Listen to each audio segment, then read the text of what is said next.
Assalamualaikum warahmatullahi wabarakatuh. Halo semuanya, perkenalkan nama saya Umul Mutmainah dengan NIM E1E02410050 dari kelas 3B. Di sini saya akan membawakan dongeng yang berjudul Legenda Situ Bagendit. Selamat menyaksikan.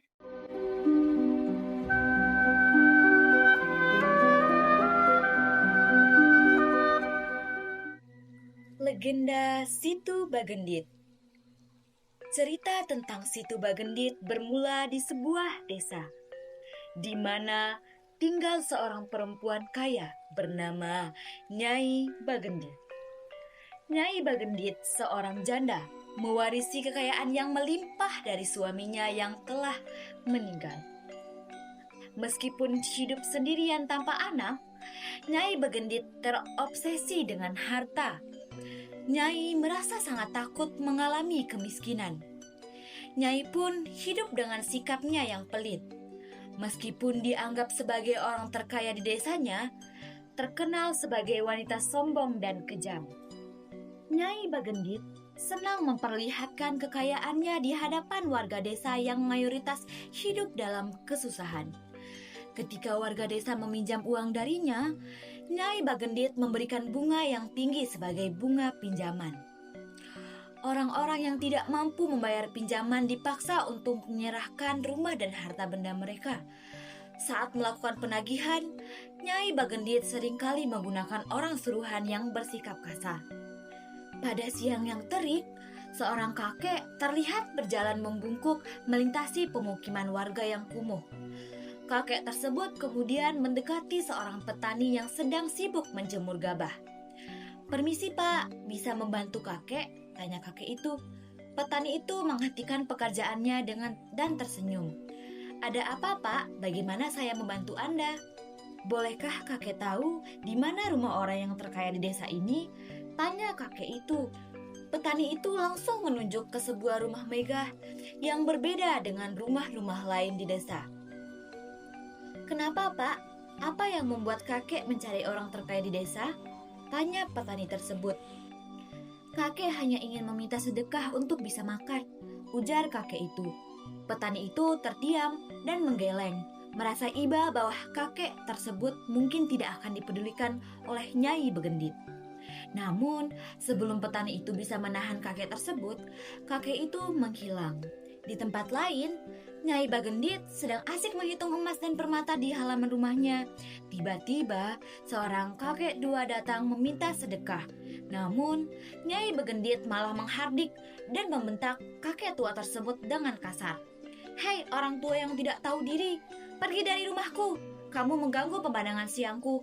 Pergilah dari hadapanku," bentak Nyai Bagendit. Namun, bukannya menangis, kakek tua tersebut malah tersenyum dan tertawa terbahak-bahak. "Tidak perlu mengusirku," kata kakek tua tersebut. Lalu menancapkan tongkat rotan yang digunakannya ke tanah. "Aku akan pergi asalkan kamu bisa mencabut tongkat ini dari tanah." "Dasar orang gila, mudah saja mencabut tongkat ini, bahkan tanpa usaha. Aku bisa melakukannya," kata Nyai Bagendit sombong.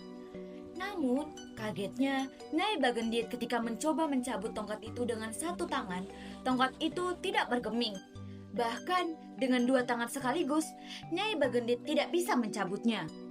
Nyai Bagendit memanggil semua orang suruhan dan pelayannya untuk mencabut tongkat tersebut, tetapi tidak ada yang berhasil. "Rupanya kekuatan kalian tidak seberapa. Lihatlah, aku akan mencabut tongkat ini," kata kakek tua itu. Ternyata tongkat yang awalnya sulit dicabut langsung terlepas. Akan tetapi yang lebih aneh adalah setelah tongkat itu dicabut, tiba-tiba air besar mengalir dari tempat tersebut tanpa henti. "Nyai Bagendit, ini adalah akhir hukumanmu. Air ini adalah air mata penduduk yang menderita akibat perbuatanmu. Kamu dan semua harta benda akan tenggelam dalam air." Setelah mengucapkan itu, kakek tua tersebut tiba-tiba menghilang. Nyai Bagendit yang panik melihat air yang meluap deras berusaha menyelamatkan hartanya.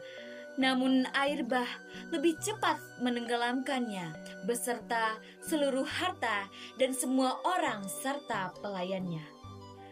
Demikianlah berakhir Nyai Bagendit, wanita sombong, kikir, dan jahat bersama seluruh kekayaannya.